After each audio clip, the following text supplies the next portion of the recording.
Acute renal failure. आप में से बहुत से बच्चों के रोल नंबर्स मुझे सही नज़र नहीं आ रहे, जिसमें से मेरे सामने हुसनैन है, नाज नवाज है, नादर अली है। फिर इनको रिमूव कर देंगे, फिर ये कहेंगे कि जनाब हमें रिमूव कर दिया भाई ने।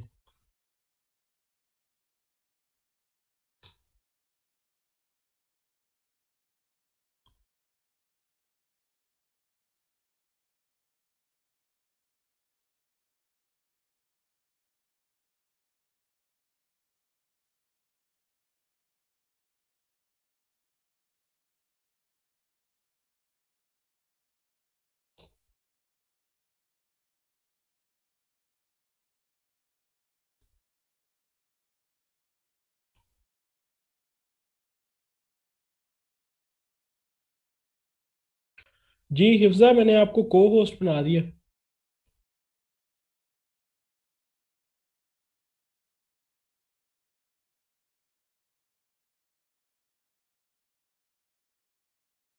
Recording in progress. अच्छा जी, बिस्मिल्लाहिर्रहमानिर्रहीम। आज का जो हमारा टॉपिक है वो है एक्यूट रेनल फेलियर का। ठीक है, बहुत इंपॉर्टेंट टॉपिक है, बहुत दफा आपके प्रॉफ में आया हुआ है, और आप लोगों को बहुत ज्यादा इसके केसेस देखने को मिलेंगे जब आप लोग अपने वार्ड्स में जाएंगे, नेफ्रोलॉजी में करेंगे।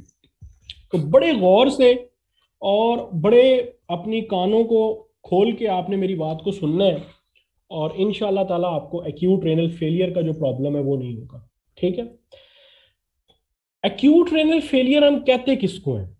जब भी किडनी का फंक्शन फौरी तौर पे स्टॉप कर जाए, एक्यूट फौरी तौर पे स्टॉप कर जाए, तो हम इसको कहते हैं एक्यूट रेनल फेलियर।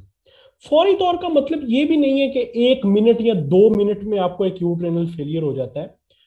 आप 1 दिन, 2 दिन, 3 दिन, 4 दिन, 5 दिन इस हिस्ट्री के साथ पेशेंट आपके पास प्रेजेंट करता है। इसमें इसके डिफरेंट कॉजेज हैं एक्यूट रेनल फेलियर के, और इसमें सबसे ज्यादा जो करेक्टराइज्ड फीचर आपको देखने को मिलेगा वो मिलेगा ओलिगोयूरिया का। ओलिगोयूरिया का क्या मतलब होता है? यूरिन का कम हो जाना, यूरिन में कमी आ जाना, इतनी ज्यादा कमी कि 400 ml पर डे से भी कम जो है वो यूरिन प्रोड्यूस होना शुरू हो जाएगा। ओलिगोयूरिया इसका एक बहुत बड़ा मेन फीचर है, जिससे आप फौरी तौर पे एक्यूट रेनल फेलियर की तरफ जाते हैं। और भी है, जाहिर सी बात है, एडीमा शडीमा वो सारी बात की बातें हैं, लेकिन एक पेशेंट आपके पास सामने बेड पे पड़ा हुआ है और वो हिस्ट्री दे रहा है कि 4 दिन से जनाब इसको यूरिन नहीं आ रहा, ये यूरिन नहीं पास कर रहा, या यूरिन आता है तो बहुत थोड़ा थोड़ा सा यूरिन आता है। तो सबसे पहला ख्याल जो आपके जेहन में जाना चाहिए वो एआरएफ का जाना चाहिए। एक्यूट रेनल फेलियर भी इसे कहते हैं, एक्यूट किडनी इंजरी भी इसको कहते हैं, एकेआई भी इसको कहते हैं, और एक्यूट रेनल फेलियर भी इसको कहते हैं। किडनी के फंक्शन की बेसिस के ऊपर हमने इसे 5 कैटेगरीज के अंदर डिवाइड किया हुआ है। पहली कैटेगरी को हम कहते हैं रिस्क। एक्यूट रेनल फेलियर का इसमें रिस्क होता है। रिस्क को हम डिफाइन ऐसे करते हैं कि जब आपकी जो जीएफआर है वो 25% डिक्रीज कर जाए, यानी कि अगर टोटल जीएफआर फॉर एग्जांपल 100 था उस पेशेंट का, तो वो 75 रह जाए। इसी तरह इंजरी को हम कब करते हैं? इंजरी हम कब कहते हैं कि अब जो है ना वो इंजरी हो गई है, एक्यूट किडनी इंजरी हो चुकी है, जब 50% यूरिन आउटपुट कम हो जाए। और भी इसमें क्राइटेरियाज हैं, जिसमें सीरम क्रेटिनिन भी है, और जो है वो इसमें, लेकिन आपका जो मेन होना चाहिए वो होना चाहिए आपके जीएफआर के ऊपर और यूरिन आउटपुट के ऊपर। ठीक है, कि अगर यूरिन आउटपुट कम हो रही है और साथ में जीएफआर डिक्रीज हो रहा है, तो हम इसको कैसे कैटेगराइज करते हैं? रिस्क में, इंजरी में, और फेलियर में आपका जो जीएफआर है वो 75% कम हो जाता है, और लॉस में तो बिल्कुल ही आपका जीएफआर होता ही नहीं है। आप फौरी तौर पे डायलिसिस में चले जाते हैं, आपको डायलिसिस करवानी पड़ती है। और एंड स्टेज रीनल डिजीज का मतलब ये होता है कि जनाबे आला आपकी जो किडनी कंप्लीट लॉस हो चुका है, किडनी का 3 महीने हो चुके हैं कि आपकी किडनी ने अपना काम करना छोड़ दिया, और उसके बाद आपको ट्रांसप्लांट करवाना पड़ता है, नहीं तो आपका आपका पेशेंट सर्वाइव नहीं करेगा। तो रिस्क को याद रखें, 25% अगर जीएफआर कम हो जाए तो रिस्क, अगर 50% जीएफआर कम हो जाए तो इंजरी, और अगर 75% जीएफआर कम हो जाए तो एक्यूट रेनल फेलियर। और अगर जीएफआर लो आ ही नहीं रहा, बिल्कुल 75% से भी ज्यादा कम हो गया है, तो फिर हम इसको लॉस कंसीडर करते हैं कि किडनी लॉस हो चुका है। और अगर ये लॉस 3 महीने तक रह जाए तो हम इसको एंड स्टेज रेनल डिजीज कहते हैं, जिसमें आपको पेशेंट को फौरी तौर पे आपकी ट्रांसप्लांट की जरूरत होती है, डायलिसिस से भी इतना ज्यादा काम नहीं बन रहा होता। अब मेन चीज कि एक्यूट रेनल फेलियर की कॉजेज क्या है। देखें डॉक्टर साहबान, इसकी डिफरेंट कॉजेज हैं। प्री रेनल कॉज भी है, रीनल कॉज भी है, और पोस्ट रेनल कॉज भी है। लेकिन आपका जो मेन फोकस होना चाहिए वो प्री रेनल कॉज और रीनल कॉज पे होना चाहिए। और जाहिर सी बात है कि रीनल और प्री रीनल, इन दोनों कॉजेज की वजह से इसकी लैब्स में भी फर्क है, और इसकी जो प्रेजेंटेशन है पेशेंट की उसमें भी फर्क है। सबसे मेन जो फर्क है वो इसकी लैब्स का है। ठीक है, लैब्स में इसके बहुत फर्क है। आपको कैसे पता चलेगा कि ये प्री रेनल फेलियर हुआ है या रेनल फेलियर हुआ है? पोस्ट रेनल इसलिए इतनी इंपॉर्टेंट नहीं है क्योंकि पोस्ट रेनल में आपकी किडनी के फंक्शन को बिल्कुल इफेक्ट नहीं हुआ होता। पोस्ट रेनल में कोई स्टोन या कोई कैंसर, इस वजह से आपका यूरिन किसी जगह पर रुक जाता है जो आगे पास नहीं कर रहा होता। लेकिन प्री रेनल या रीनल में आपकी किडनी डायरेक्ट इफेक्ट हो रही होती है। जैसे कि प्री रेनल कॉजेज में देखें तो कार्डियक फेलियर एक बड़ा इंपॉर्टेंट कॉज है, ठीक है, और sepsis, blood loss, dehydration, vascular occlusion या कार्डियक फेलियर, ठीक है। इसी तरह रीनल में अगर हम जाएं तो रीनल के जो इसके कॉजेज हैं, रीनल के जो इसके कॉजेज हैं वो आपके पास कोई एक्यूट ट्यूबुलर नेक्रोसिस, इसी तरह इंटरस्टिशियल नेफ्राइटिस और ग्लोमेरुलर नेफ्राइटिस। मतलब क्या है प्री रेनल का? क्या मतलब है? देखें, प्री रेनल का मतलब यह है कि इसमें किडनी को कोई मसला नहीं हुआ, किडनी के स्ट्रक्चर को कोई मसला नहीं है, किडनी अपना काम बिल्कुल ठीक कर रही है। लेकिन किडनी से पहले, किडनी के अलावा किसी और सिस्टम में कोई प्रॉब्लम है जिसकी वजह से किडनी के फंक्शन इफेक्ट हो रहा है। जैसे कि हाइपोवोलेमिक शॉक। हाइपोवोलेमिक शॉक में क्या होता है कि आपका जो वॉल्यूम ऑफ ब्लड है वो इतना कम हो जाता है कि किडनी में अगर वॉल्यूम पहले आ रहा होता है 180 ml पर सेकेंड, 180 ml पर सेकेंड ब्लड आ रहा होता है, तो ये ऑलमोस्ट एक मैं सिर्फ ये फर्जी ले रहा हूं मैं, ठीक है ना, फर्जी वैल्यूज ले रहा हूं, ये एग्जैक्ट वैल्यूज नहीं है। तो ये हो जाता है 18 ml पर सेकेंड, 18 ml पर सेकेंड। मुझे बताएं, इसमें कोई किडनी का कसूर है? इसमें कोई किडनी का कसूर है? नहीं, इसमें किडनी का कोई कसूर नहीं है। लेकिन इसमें उसका ब्लड ही कम आ रहा है, ब्लड इतना ज्यादा कम आ रहा है कि आपका जीएफआर बन ही नहीं रहा। अगर जीएफआर 180 ml पर सेकंड के हिसाब से बन रहा था 25 ml, तो 18 ml के हिसाब से कितना बनेगा? कोई 1 ml। तो जाहिर सी बात है कि जब जीएफआर नहीं बनेगा तो खून साफ नहीं होगा, और जो टॉक्सिक मेटाबोलाइट्स हैं वो ब्लड में अकमुलेट होना शुरू हो जाएंगे, जिसकी वजह से आपको सिम्टम्स आएंगे। तो प्री रेनल का मतलब ये हुआ कि कॉज किडनी में नहीं है, किडनी के स्ट्रक्चरल में कोई एबनॉर्मेलिटी नहीं है, किडनी से ऊपर कोई इशू है, और वो हाइपोवोलेमिक शॉक के मैंने आपको डिफरेंट एग्जांपल्स दे दी। जैसे renal artery stenosis, renal artery की स्टीनोस्ट हो गई है, रेनल आर्टरी थ्रोम्बोटिक हो गई है, रेनल आर्टरी की ऑक्लूजन हो गई है, जिसकी वजह से आपकी किडनी की जो परफ्यूजन है वो डाउन हो जाएगी। जब किडनी की परफ्यूजन डाउन होगी तो किडनी का स्ट्रक्चर डैमेज होना शुरू हो जाएगा, किडनी की फंक्शनैलिटी डैमेज होना शुरू हो जाएगी। तो अब मुझे ये बताएं कि इसमें भी क्या किडनी में प्रॉब्लम थी? नहीं, किडनी से पहले एक स्ट्रक्चर था जिसमें इशू हुआ, जिसकी वजह से किडनी के फंक्शन के ऊपर फर्क पड़ा। इसको हम क्या कहते हैं? Pre renal. कल मुझे 5 बच्चों ने कहा था कि वो मेरे साथ इंटरेक्ट करेंगे, मुझे उनके मैसेजेस नजर नहीं आ रहे बिल्कुल भी। मैंने उनके माइक ऑन करा के उनसे पूछना है जो जो चीजें मैं बता रहा हूँ। वो 5 बच्चे कौन कौन से थे? जरा नुशाबा, आप कल से आपने ना अनाउंस करना है लेक्चर में, लेक्चर से पहले आपने उनको मेंशन करके अनाउंस करना है प्रॉपर, और उसमें भी अनाउंस करना है। अच्छा जी, रीनल। अब रीनल कॉजेज की अगर हम बात करें तो अब रीनल कॉजेज वो कॉजेज हैं जो डायरेक्टली रीनल को इफेक्ट कर रही हैं। मतलब इसमें आपके किडनी का स्ट्रक्चर डैमेज हुआ है। जैसे ग्लोमेरुलर नेफ्राइटिस आपने पढ़ा है, nephrotic syndrome, nephritic syndrome, minimal change disease, focal segmental glomerulosclerosis, rapidly proliferative glomerulosclerosis, IgA nephropathy, post एप्टल ग्लोमेरुलोनेफ्राइटिस, ये सारी की सारी ग्लोमेरुलर डिजीजेज हैं। जिनकी वजह से क्या हो रहा है, आपकी किडनी का स्ट्रक्चर डैमेज है, जिसकी वजह से जीएफआर कम हो रहा है। याद है मिनिमल चेंज डिजीज, ये भूल भाल गए हो, पैथो में पड़ी थी minimal change disease, FSGS, IgA nephropathy, ठीक है, डिफरेंट डिजीजेस थी जो ग्लोमेरुलोनेफ्रोटिस करा। इसी तरह एक्यूट ट्यूबुलर नेक्रोसिस, कोई टॉक्सिन, कोई टॉक्सिक मटेरियल किसी ने इंजेस्ट कर लिया है, या कोई ड्रग्स खाई है ऐसी जिसकी वजह से जो आपकी प्रॉक्सिमल कॉन्वोल्यूटिव ट्यूब्यूल है या आपकी डिस्टल कॉन्वोल्यूटिव ट्यूब्यूल है वो डैमेज हो गई है किसी ड्रग्स की वजह से, कोई टॉक्सिन्स की वजह से, नेफ्रोटॉक्सिन्स जो है उनकी वजह से।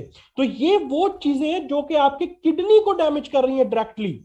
मेरी बात को गेट कर रहे हैं, समझ रहे हैं? प्री रेनल का मतलब यह है कि उसमें किडनी का इशू नहीं है, किडनी के अलावा किसी और जगह में इशू है जिसकी वजह से किडनी में प्रॉब्लम बन रहा है। लेकिन रीनल कॉज के अंदर डायरेक्ट किडनी में इशू बन रहा है, जैसे ग्लोमेरुलर डिजीजेस है, एक्यूट ट्यूबुलर नेक्रोसिस है, या कोई इन्फ्लेमेटोरी डिजीजेस है, कोई इन्फेक्शन हो गया है, कोई इन्फ्लेमेटरी, जिस तरह पोस्ट कैप्टल ग्लोमेरुलोनेफ्राइटिस में हमने पढ़ा था कि किसी को कोई थ्रॉट इन्फेक्शन हो तो 2 हफ्ते के बाद क्या होता है कि वहां पर जो उसके एंटीजन एंटीबॉडी कॉम्प्लेक्सेस होते हैं वो आपके ग्लोमेरुलस में जाके इकट्ठे होना शुरू हो जाते हैं, जिसकी वजह से वहां पर एक इन्फ्लेमेटोरी प्रोसेस स्टार्ट हो जाता है। तो ये डिजीज है जो कि किडनी को डायरेक्ट इफेक्ट कर रहे हैं। भाईजान, मेरे प्यारे डॉक्टर साहबान, आपको कैसे पता चलेगा कि this patient is suffered with pre renal cause या रेनल कॉज?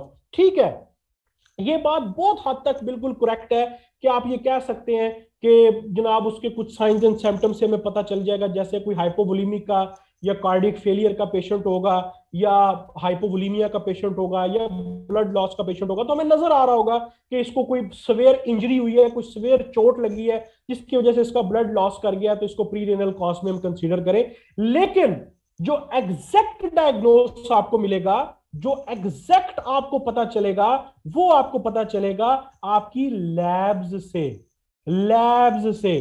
तो हम अब चीजें आगे थोड़ा सा मैं कॉम्प्लिकेट करने लगा हूं, आसान से थोड़ा मुश्किल की तरफ जाने लगा हूं। यहां तक बात सबको क्लियर है? यहां तक बात सबको क्लियर है मेरे प्यारे डॉक्टर साहबान को? यहां तक बात क्लियर है?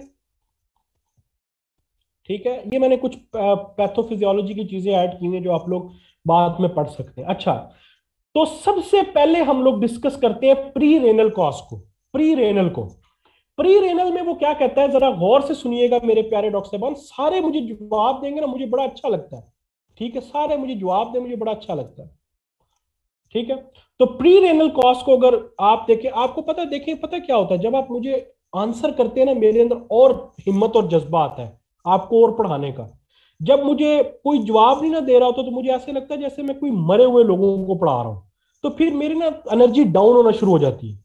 जब आप साथ साथ जवाब देते हैं मुझे लगता है यार वाकई क्लास बड़ी इंटरेक्टिव, जो है ना वो इंटरेक्टिव है और मेरे साथ इंटरेक्ट कर रही है, तो फिर मुझे ऐसी ऐसी चीजें भी याद आ जाती हैं जो मैं आपको क्या बताऊं।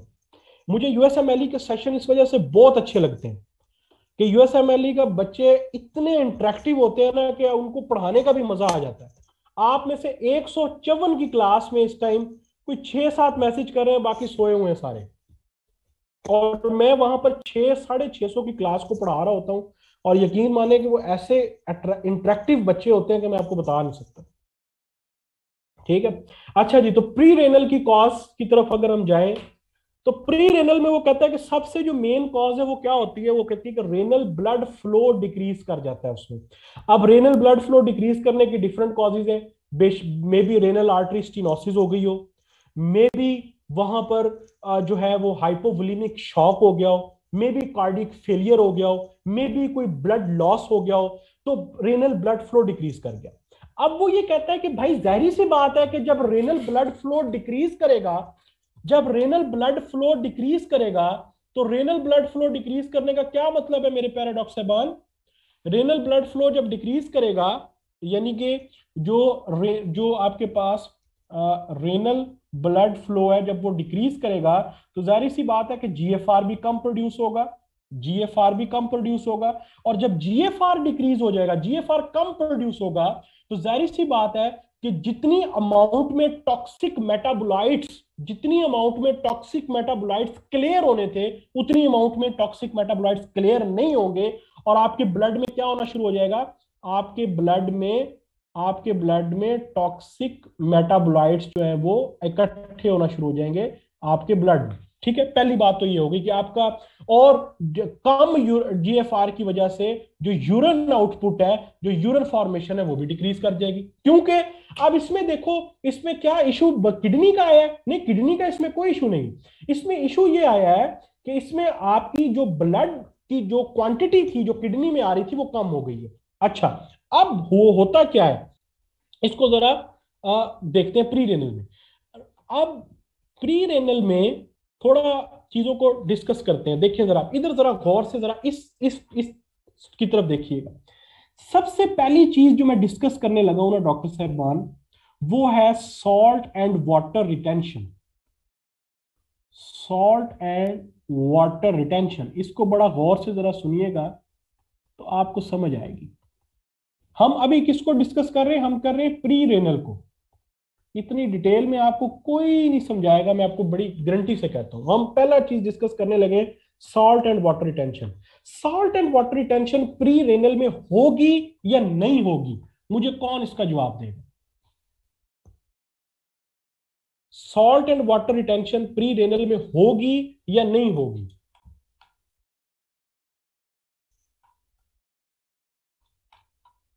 Salt and water retention, salt and water retention pre renal में होगी। क्यों होगी?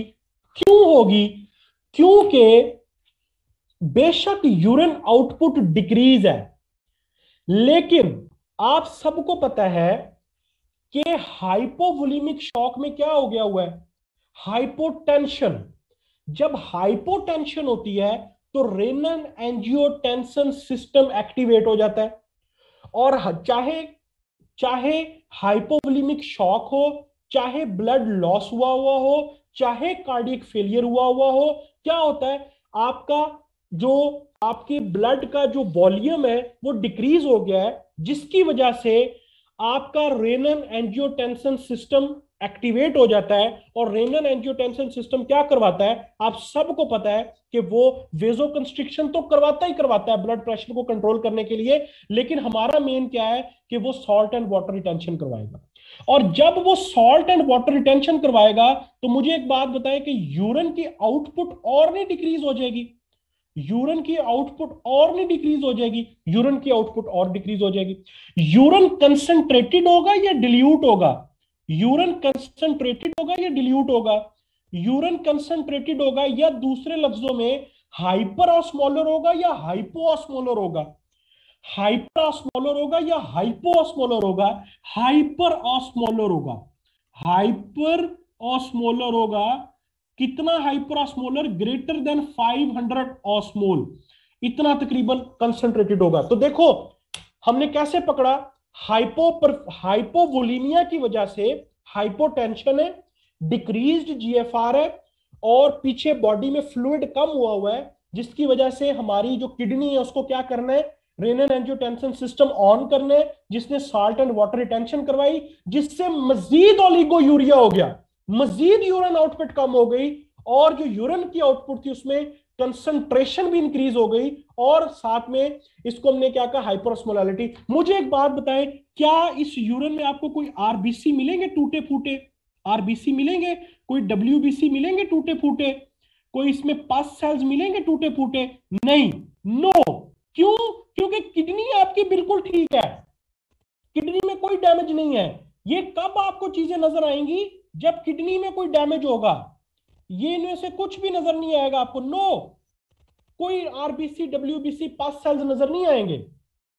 ठीक है, यूरिन कंसंट्रेटेड, यूरिन कंसंट्रेटेड, ठीक है, हाइपर ऑस्मोलर, वाटर की क्वांटिटी उसमें बहुत कम, ठीक है, और सॉल्ट एंड वाटर रिटेंशन हो रही है। यहां तक बात सबको क्लियर है लैब के हवाले से?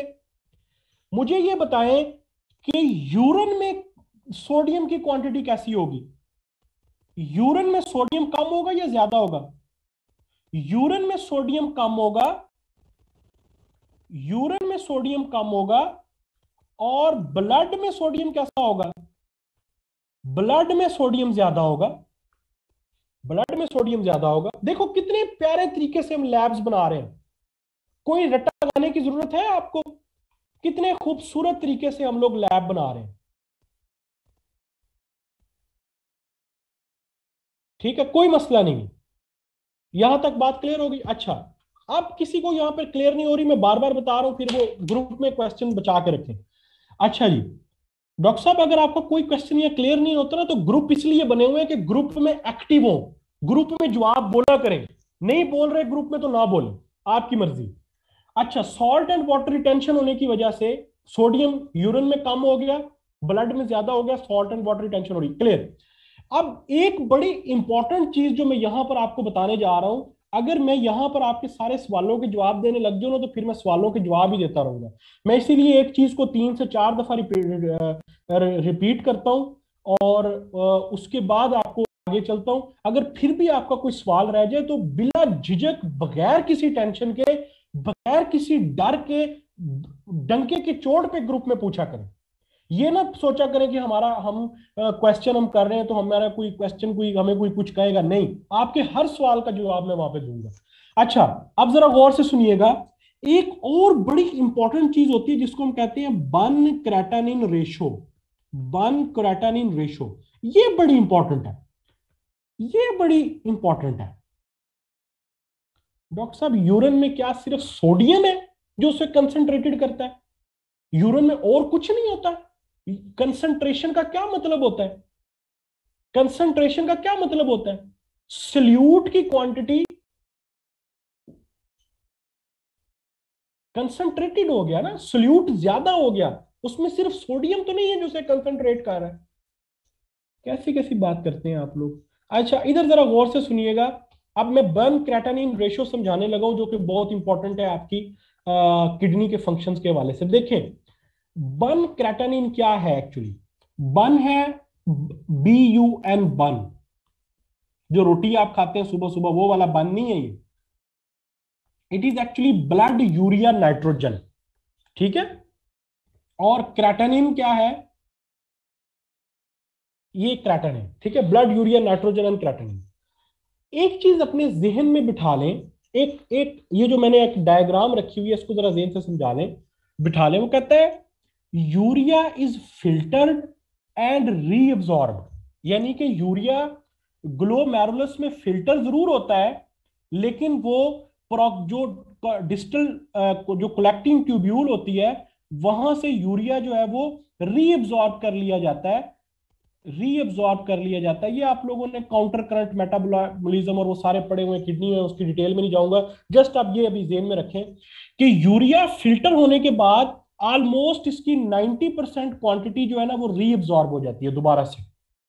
ठीक है, यानी कि फॉर एग्जांपल हम ये कहेंगे कि अगर 50 मॉलिक्यूल यूरिया के फिल्टर हुए थे ब्लड से, तो ऑलमोस्ट 40 मॉलिक्यूल्स को रीअब्सॉर्ब कर लिया जाता है, और 10 जो है ना वो सिर्फ आपके किस में जाते हैं? यूरिन में जाते हैं। ठीक है, यहां तक बात क्लियर होगी।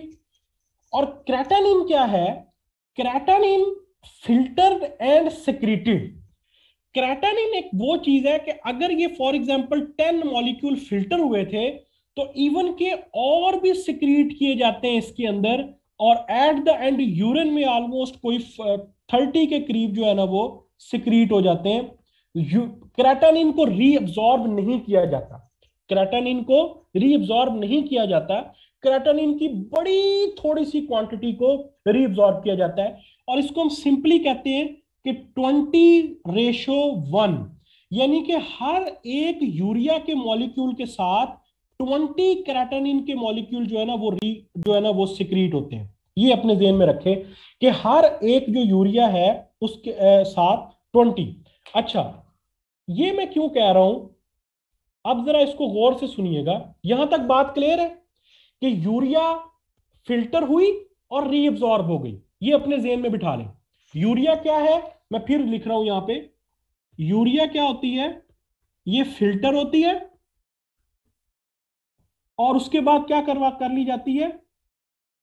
रीअब्सॉर्ब। ठीक है, लेकिन क्रेटानिन क्या है?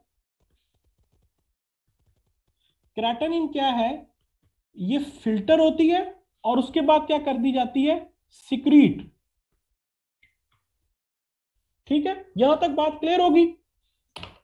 इसकी नॉर्मल वैल्यू बताइए मैंने डॉक्टर साहब, 20:1 इसकी नॉर्मल वैल्यू होती है, ठीक है, 20:1 ऑलमोस्ट, 10:1 से लेकर 20:1 तक हम इसे नॉर्मल कंसीडर करते हैं। अच्छा जी, यहां तक क्लियर होगी बात। इसको जरा ना मेरे इस कॉन्सेप्ट को गौर से समझे, वैल्यूज शैल्यूज अब बात में याद करते रहिएगा, इस वक्त कॉन्सेप्ट समझे गौर से। देखिए वो कहता है यहां पर, एक इसकी लैब में ही वो बात कर रहा है, वो कह रहा है, इसको जरा गौर से सुने, वो कहता है इंक्रीज्ड बर्न क्रेटानिन रेशो, यानी कि बर्न टू सीरम क्रेटानिन रेशो जो है वो क्या हो जाती है, इंक्रीज हो जाती है, क्योंकि किडनी रीअब्सॉर्ब कर सकती है यूरिया को। इस बात को बड़ा गौर से समझिए,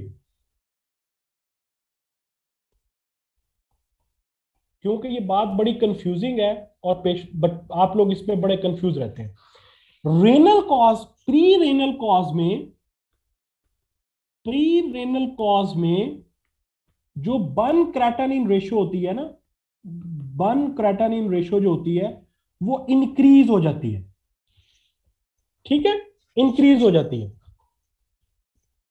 कैसे इंक्रीज हो जाती है? सीरम के अंदर, हम किसकी बात कर रहे हैं,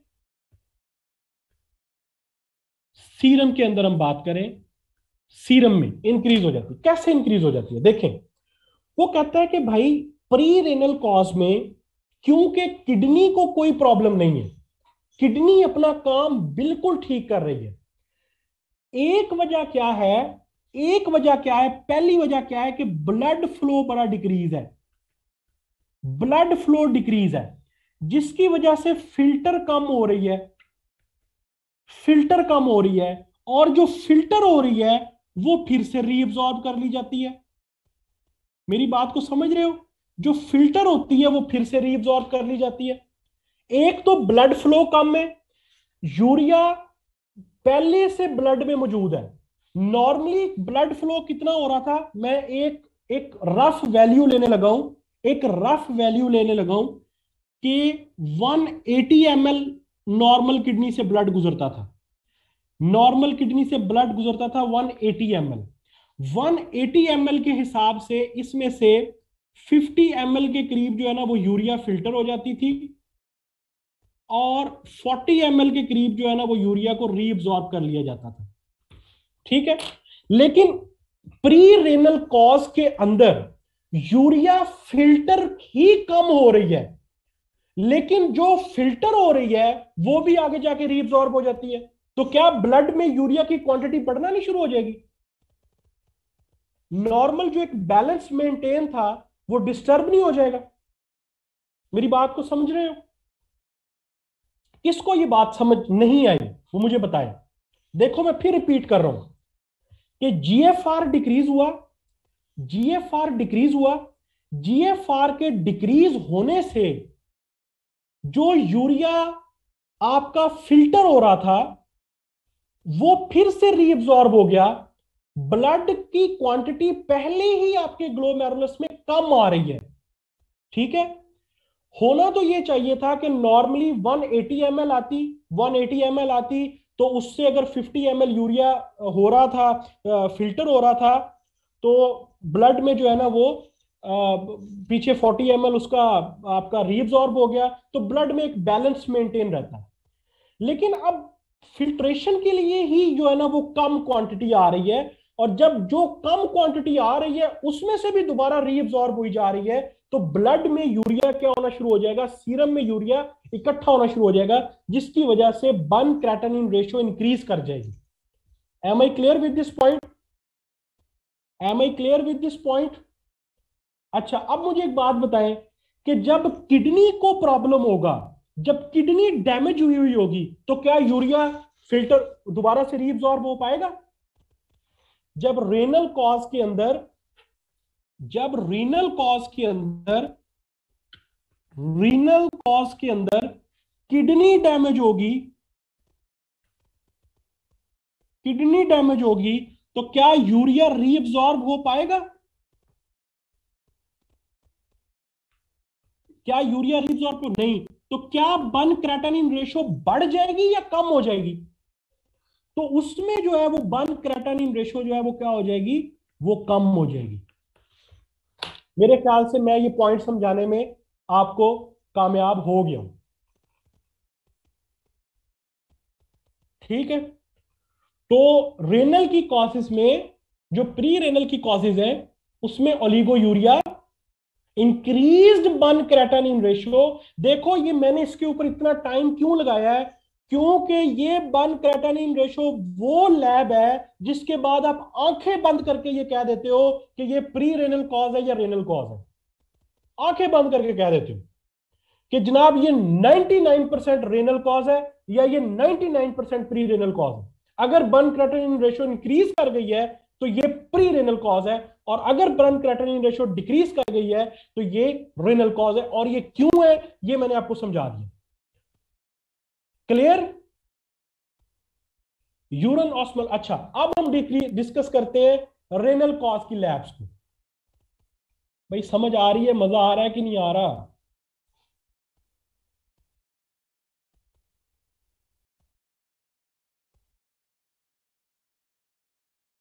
अब हम डिस्कस करते हैं रेनल कॉज की लैब्स को।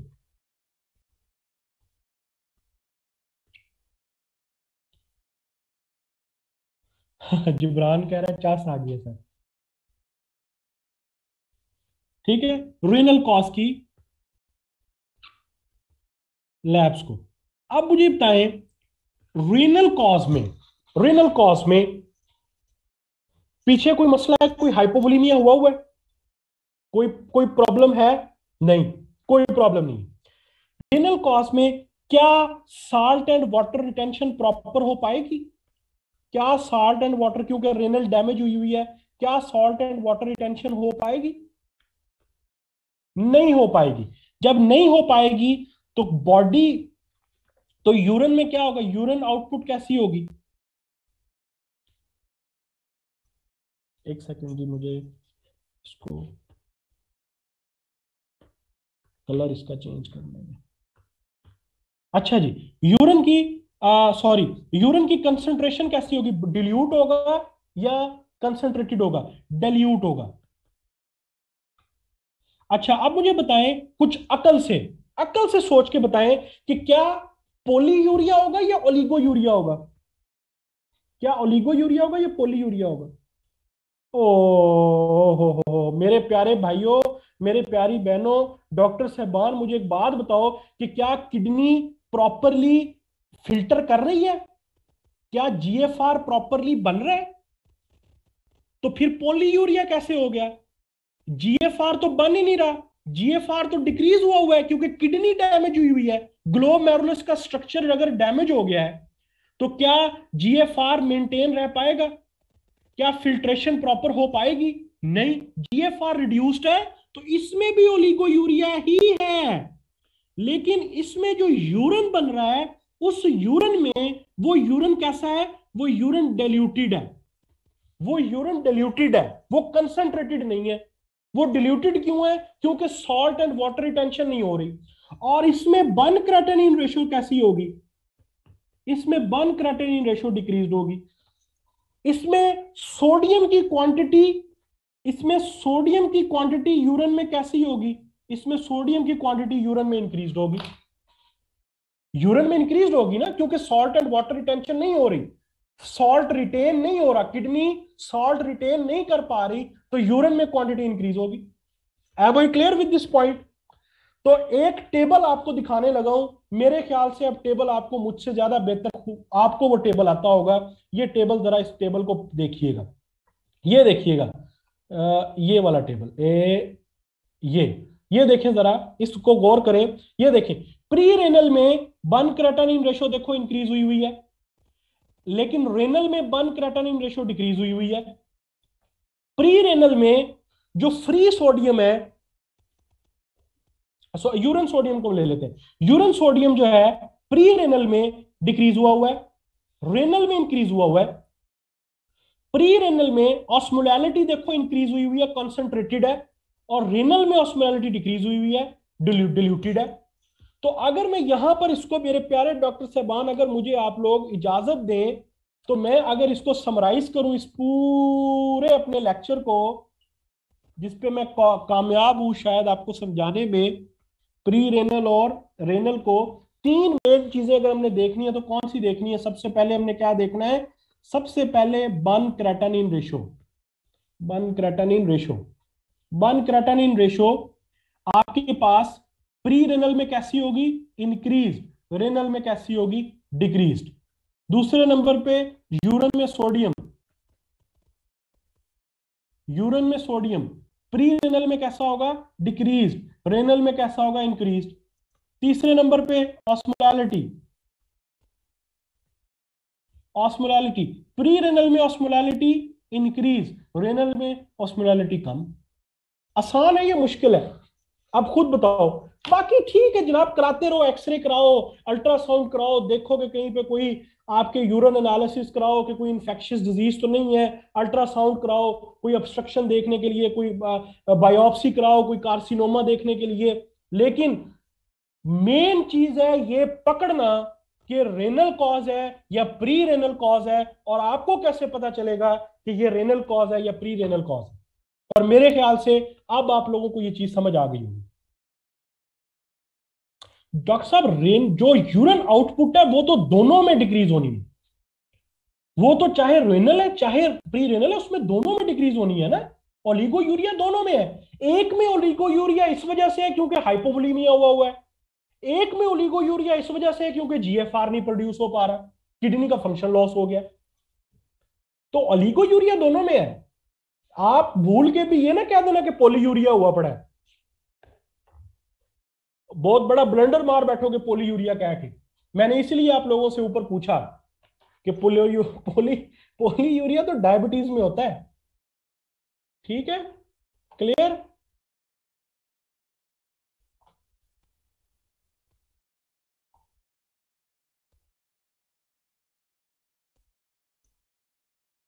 अच्छा जी, अब हम चलते हैं इसकी मैनेजमेंट की तरफ। देखें, सबसे पहले इसकी जो मैनेजमेंट है जनरल मैयर्स में, आपने वो तमाम के तमाम, आपने वो, सर रेनल में रीअब्जॉर्प्शन इफेक्टेड है तो फिर डिल्यूट कैसे है यूरिन? तो मेरी प्यारी बहना, जब रीअब्जॉर्प्शन नहीं होगा तो डिल्यूट ही होगी ना। अगर रीअब्जॉर्प्शन हो जाएगी तो फिर तो कंसंट्रेटेड हो जाएगा। रीअब्जॉर्प्शन नहीं हो रही इसी वजह से तो डिल्यूट है। सॉल्ट एंड वाटर की रीअब्जॉर्प्शन नहीं हो रही इसी वजह से तो डिल्यूट है। डॉक्टर जैनब, जनरल मैयर्स क्या करेंगे? देखो, सबसे पहले वो तमाम मेडिसिन को आपको रोकना पड़ेगा। सबसे पहले तमाम उन चीजों को आपको डॉक्टर साहब रेनल एंजियोटेंसिन सिस्टम ऑन भी अगर हो जाए तो क्या आपकी किडनी काम कर रही है रेनल में? एक्यूट ट्यूबुलर नेक्रोसिस अगर हो गई है तो क्या किडनी का, जब सेल ही डेड हो गए हैं, जब सेल ही मर गए हैं, जब सेल की फंक्शनैलिटी खत्म हो गई है, तो रेनल एंजियोटेंसिन सिस्टम वो क्या क्या करेगा? कहां जाके रेनन लगेगा? कहां जाके एल्डोस्टेरोन एक्ट करेगा? कहां पर कौन से सेल्स को एक्टिवेट करेगा? जिन सेल्स ने काम करना था वही मर गए। अब्दुल्ला को गुस्सा आया, अब्दुल्ला ने नीचे लाइन लगा दी है। अब्दुल्ला ने कहा जी क्या हो गया, अब इसको मैं लाइन लगाता हूँ एक नीचे।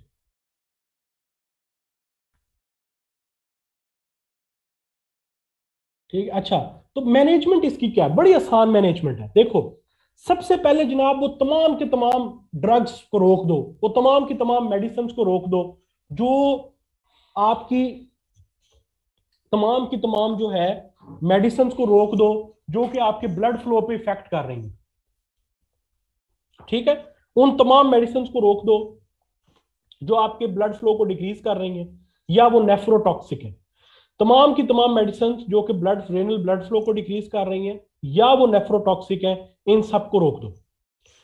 और वो तमाम मेडिसिन जो लेना तो जरूरी है, लेकिन उनको, उनकी डोज को आप एडजस्ट करो ताकि वो रेनल फंक्शन के ऊपर जो है ना वो मसला ना क्रिएट करे।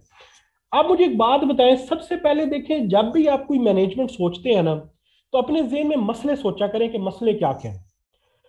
पहला मसला था ऑफेंडिंग एजेंट का, कि वो तमाम ऑफेंडिंग एजेंट्स को आप रिमूव करेंगे,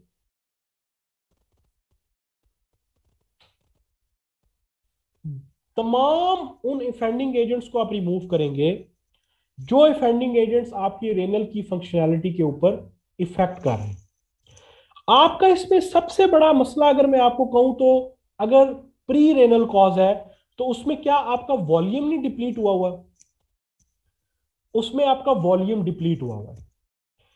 प्री रेनल, आपको जब आप पेशेंट, आप लोग जाएंगे उधर अपने वार्ड्स में जाएंगे, तो आप देखेंगे कि आपको प्री रेनल कॉज के पेशेंट्स जो है ना बहुत ज्यादा मिलते हैं। अब एक पेशेंट आपके पास हाइपोवोलीमिया के साथ आया है, तो उसमें ब्लड का वॉल्यूम डिक्रीज हुआ हुआ है, और जब वॉल्यूम डिप्लीट हुआ हुआ है तो आप उसको करेक्ट कैसे करेंगे? आप उसको आईवी फ्लूइड्स देंगे। लेकिन आईवी फ्लूइड्स ऐसे नहीं देंगे कि आप उसका वॉल्यूम ओवरलोड कर दें। आपने वॉल्यूम को ओवरलोड भी नहीं करना और वॉल्यूम को मेंटेन करना है। और अगर आपने ज्यादा फ्लूइड दे दिया तो फिर आप डायूरेसिस करवाते हैं। ये चीजें आपने ध्यान में रखनी होती हैं। देखो, एक्यूट डिजीजेस की जो ट्रीटमेंट्स होती है ना, वो हमें बड़ी फास्ट करनी पड़ती हैं, और बाज दफा फास्ट काम करने में हमसे मिस्टेक्स हो जाती हैं। ये बात अपने ज़हन में रखें। पहली बात तो ये कि मिस्टेक होनी नहीं चाहिए, लेकिन मिस्टेक्स जब हो जाती हैं तो उसका हल आपको पहले पता होना चाहिए कि अगर मुझे मैनेज करते करते ये इशू हुआ तो मैंने उसको क्या कैसे सॉल्व करना है। तो सबसे पहला जो इसमें प्रॉब्लम है वो फ्लूइड बैलेंस को मेंटेन करना है। आपने आईवी फ्लूइड देने इतने कि उसका बैलेंस जो है, जो फ्लूइड जो है वो मेंटेन हो जाए, और अगर वो ओवरलोड हो गया तो आप उसकी डायूरेसिस करवाएंगे। तो सबसे पहला है कि आप करेक्ट इम्बैलेंस, जो फ्लूइड का इम्बैलेंस हुआ हुआ है उससे आप करेक्ट करें। आपने फ्लूइड बहुत ज्यादा भी नहीं देना, फ्लूइड को ओवरलोड भी नहीं करना। दूसरा आपका जो गोल होना चाहिए वो है इलेक्ट्रोलाइट का जो डिस्टरबेंस है उसे मेंटेन करना है आपने, सोडियम को या पोटाशियम को। इसमें आपने स्पेसिफिकली नहीं लिखना एक्यूट किडनी डिजीज में, आपने जस्ट इसी तरह लिखना है जैसे मैंने लिखा हुआ है। इलेक्ट्रोलाइट डिस्टरबेंस को आपने अगर प्रेजेंट है, आपने उसका इलेक्ट्रोलाइट, सीरम इलेक्ट्रोलाइट्स करवाए हैं, उसमें अगर डिस्टरबेंस है तो आपने उसको करेक्ट करना है। इसमें सबसे बड़ा प्रॉब्लम जो प्री रेनल कॉजेज में होता है वो होता है कार्डियक आउटपुट को मेंटेन करना, ब्लड प्रेशर को मेंटेन करना। क्योंकि जब तक कार्डियक आउटपुट मेंटेन नहीं होगी तब तक आपका जीएफआर मेंटेन नहीं होगा। तो हाइपोवोलेमिक शॉक तब तक रहेगा जब तक कार्डियक आउटपुट आपकी मेंटेन नहीं होती, क्योंकि आपकी रेनल परफ्यूजन तभी रिस्टोर होगी जब कार्डियक आउटपुट मेंटेन होगी, इनफ ब्लड आपके किडनी की तरफ आ रहा होगा और इनफ ब्लड वहां से फिल्टर हो रहा होगा, तो तभी ये प्रोसेस चलेगा। तो इसमें आपने कार्डियक आउटपुट को मेंटेन करना है। कार्डियक आउटपुट अगर कम हुई है तो उसके लिए आप डाइजॉक्सन दे सकते हैं, डिफरेंट जो मेडिसिन है वो आप देते हैं, लेकिन इसमें आपने स्पेसिफिकली नहीं लिखना, आपने जैसे मैंने लिखा हुआ ऐसे ही लिखना। और ब्लड प्रेशर का आपका गोल क्या होना चाहिए कि आपने 120 टू 140 बाई 80 टू 90 आपने ब्लड प्रेशर मेंटेन करना है। मतलब पेशेंट को हाइपोटेंशन में नहीं जाने देना, पेशेंट को थोड़ा सा हाइपरटेंशन की तरफ रखना है। 120 से 140 के बीच बीच आपने रखना है, हाइपोटेंशन आपने नहीं होने देनी। और अगर आपको यह पता लग गया कि पेशेंट को बहुत ही सवेयर किस्म का एडीमा हुआ हुआ है, पेशेंट एसिडोसिस में जा रहा है, या पेशेंट को यूरिमिक सिम्टम्स आ रहे हैं, यूरिमिक इंसेफलोपैथी के सिम्टम्स आ रहे हैं, पेशेंट को यूरीमिया हुआ है, पेशेंट को एसिडोसिस हुई हुई है, पेशेंट को हाइपरक्लीमिया हुआ है जिसकी वजह से उसको कार्डियक एबनॉर्मेलिटीज आ रही हैं, कोई उसको साथ में कोई साथ में अरिथमिया होना शुरू हो गया है, तो फौरी तौर पे आप पेशेंट को डायलिसिस ऑर्डर करेंगे, फौरी तौर पे आप उसकी डायलिसिस करेंगे। इंडिकेशन ऑफ डायलिसिस प्रॉपर लिखे हुए हैं, 5-6 पॉइंट वो आपको आने चाहिए। आपके प्रॉफ का यूक्यू भी है, उसमें यही पॉइंट्स हैं कि यूरीमिया, बहुत ज्यादा यूरीमिया हो गया है, एसिडीमिया, एसिडोसिस होना शुरू हो गई है, हाइपरक्लीमिया होना शुरू हो गया है, या बहुत ज्यादा वॉल्यूम ओवरलोड कर गया है। तो इन सारी कंडीशंस के अंदर आप लोग डायलिसिस करते हैं। लेकिन अब हाइपरक्लीमिया ज्यादातर रेनल कॉज के अंदर ज्यादा इंपॉर्टेंट होता है, ठीक है। इसी तरह अब रेनल कॉज के अंदर आप फ्लूइड तो मेंटेन नहीं करते क्योंकि फ्लूइड पहले से ही मौजूद होता है, उसमें आप डायूरेसिस करवाते हैं, डायूरेटिक्स देते हैं ताकि ज्यादा से ज्यादा यूरिन प्रोड्यूस हो। और रेनल कॉजेज, आप एक चीज अपने ज़हन में रखें कि रेनल कॉजेज ज्यादा प्रॉब्लमेटिक होती हैं, ज्यादा हमारा इशू क्रिएट करती हैं, और उनके सिम्टम्स ज्यादा सवेयर होते हैं as compare to pre renal causes. और रेनल कॉजेज में पेशेंट बहुत जल्दी डायलिसिस की तरफ जाता है क्योंकि प्री रेनल कॉज में तो इशू कहीं और होता है, अगर आप उसको ठीक कर दें तो प्रॉब्लम आपका वहीं पर करेक्ट हो जाता है। Am I clear? Post renal causes के अंदर अगर कोई स्टोन बना हुआ है तो उसको रिमूव करें सर्जरी के थ्रू, और अगर कोई कार्सिनोमा है तो आप उसको एज अ कार्सिनोमा ट्रीट करते हैं। ऑब्स्ट्रक्शन जो उसकी आउटफ्लो ऑब्स्ट्रक्शन है उससे आप ट्रीट करते हैं। ठीक है जी। एसिडोसिस दोनों में हो सकती है, रेनल में भी हो सकती है और प्री रेनल में भी हो सकती है। प्री रेनल में हाइपोवोलीमिया की वजह से कॉमन होती है, और रेनल में क्योंकि हाइड्रोजन आयन की सिक्रीशन सही तरह से नहीं हो रही होती, इस वजह से हो जाती है। ठीक है, am I clear with all points? आज का लेक्चर क्लियर हुआ है? एक्यूट रेनल फेलियर, मैंने आपको नेफ्रोलॉजी के लिए स्टेप अप रिकमेंड की हुई है। स्टेप अप बहुत अच्छी किताब है, आपकी नेफ्रोलॉजी बड़ी इजीली कवर हो जाती है, तो वहां से आप लोग एक्यूट रेनल फेलियर आज पढ़े बड़े अच्छे तरीके से। ठीक है जी। नहीं, कैप्लान से नहीं पढ़े, इससे आप स्टेप अप से पढ़े। स्टेप अप बहुत अच्छी लिखी हुई है नेफ्रोलॉजी के हवाले से। कल का lecture, I am really sorry कि आपको रिकॉर्डिंग अवेलेबल नहीं हो पाया, लेकिन आज कंप्यूटर पे रिकॉर्ड हुआ है, और आज इंशाल्लाह ताला आपको 9:45 तक, सॉरी 10:45 तक जो है ना वो लेक्चर अवेलेबल होगा रिकॉर्डेड, और अगले 2 घंटे के लिए रिकॉर्डेड रहेगा। आप मुझे अभी डॉक्टर नुशाबा ना इसके बाद आपके साथ टाइम डिसाइड कर लेती हैं कि अगर आपको अभी 10:45 पे चाहिए लेक्चर तो 10:45 पे मिल जाएगा, या एक और टाइम लाइन है आपको, उसमें अगर आप लेना चाहते हैं तो आपको 5 से 7 बजे तक भी मिल सकता है। 5 से 7 बजे तक भी मिल सकता है आपको। आप खुद सोच लें, या 5 से 7 आप ले लें, या आप ले लें 10:45 से।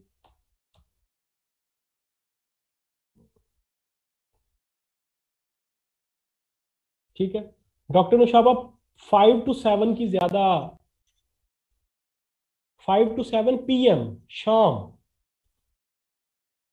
टाइम एक ही होगा, 1-2 घंटे के लिए आपको मिल जाएगा। 5 to 7 PM आपको मिल जाएगा, या 10:45 से 12:45 तक आपको मिलेगा।